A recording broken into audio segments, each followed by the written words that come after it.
I guess growing up, gymnastics was like the biggest part of my life. I really enjoyed just being at the club and working hard, learning new skills, and yeah, it was just like brought me so much joy as a kid. I was an artistic gymnast, so I did all the events, which is beam, floor, vault, and bars.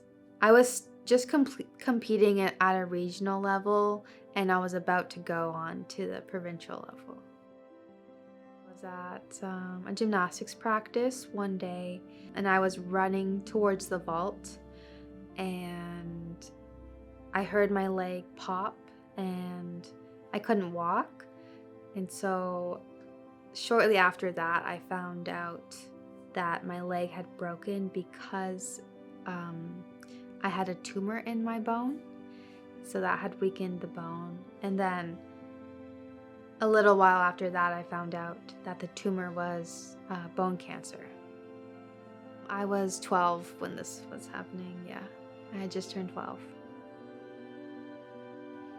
Going from this, fracture in my leg to finding out I had cancer within a matter of days. Just going from being a normal or typical 7th grader, and then I was, in the hospital for the next year, and I was receiving chemotherapy, which made me really sick.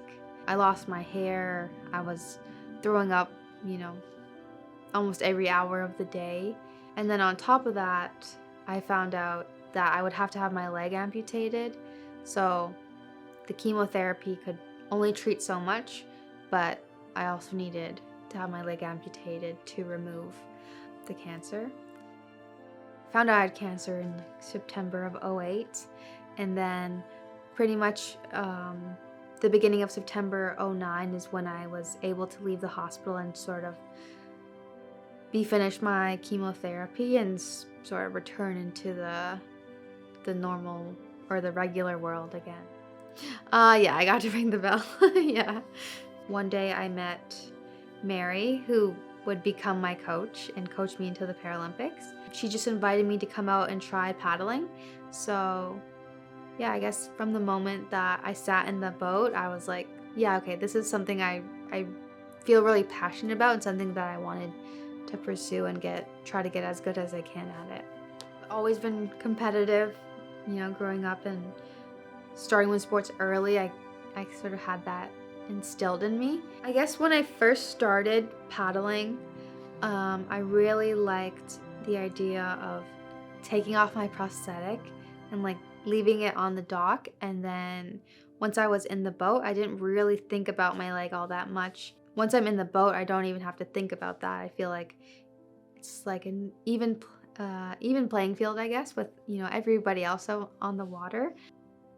Even in the first year, we had a few local races, and yeah, I really enjoyed it, and just seeing my own times progress and not necessarily having to compare to other people. But yeah, it was just I guess sort of like a natural part of the sport is just the racing aspect.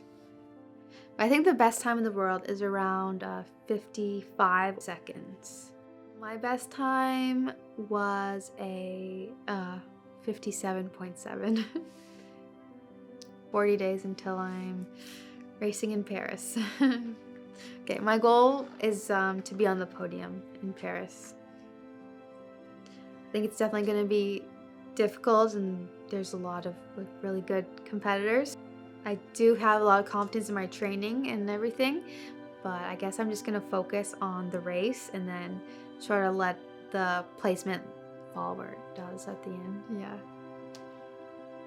My name is Erica Scarff, and I'm a para-canoe athlete, and I raced 200 meters in the VAA event.